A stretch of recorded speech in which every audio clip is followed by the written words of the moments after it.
the first thing we talked about on this is watch the Scott Sonnen thing that I posted this morning on the legs. What he was basically saying was, if Pete's got me in the, going into these types of honey hole positions, right?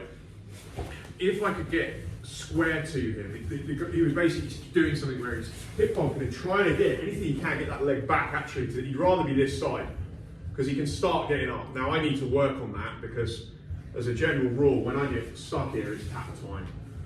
And it's just interesting what he said about you want to get the leg back to that side, right? So that was the kind of first bit of it.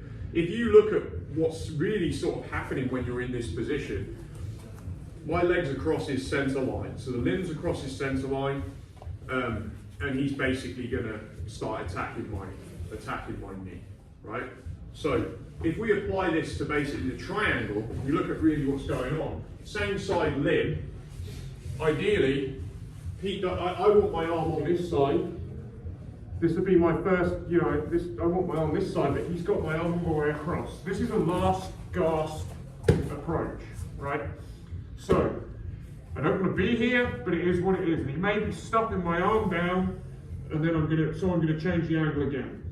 But the point here is, I want to try and get my elbow on top of Pete's iliac crest. See how, he's letting me do this for the demo, but my elbow's on his iliac crest, so his hip can't rise. And now all I'm going to do from here is universal sprawl. I've got nothing to lose here, because I'm either going to go out or he's going to, and he can still maybe take my back off of this, but I'm so far in, I've got nothing really to lose. Yeah, so even if he stuffs my wrist all the way down here, yeah, and he's trying to pull my head, I'm still going to try to do this. And it's a big, and this is where you've got to watch the back take. And this is where Freddie was talking about then switching. You're basically then going to throw your elbow back this way to try and square up to it.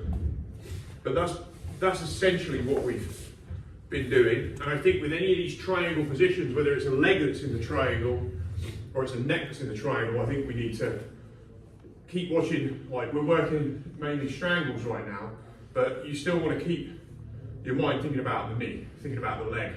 And that way you're still kind of doing all the same principles.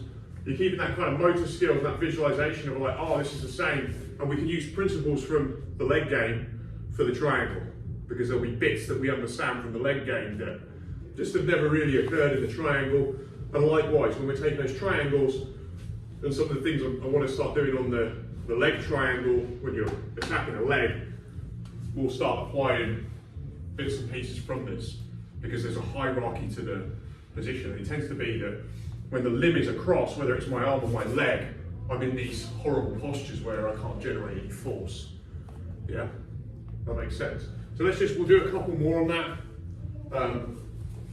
Just mix in.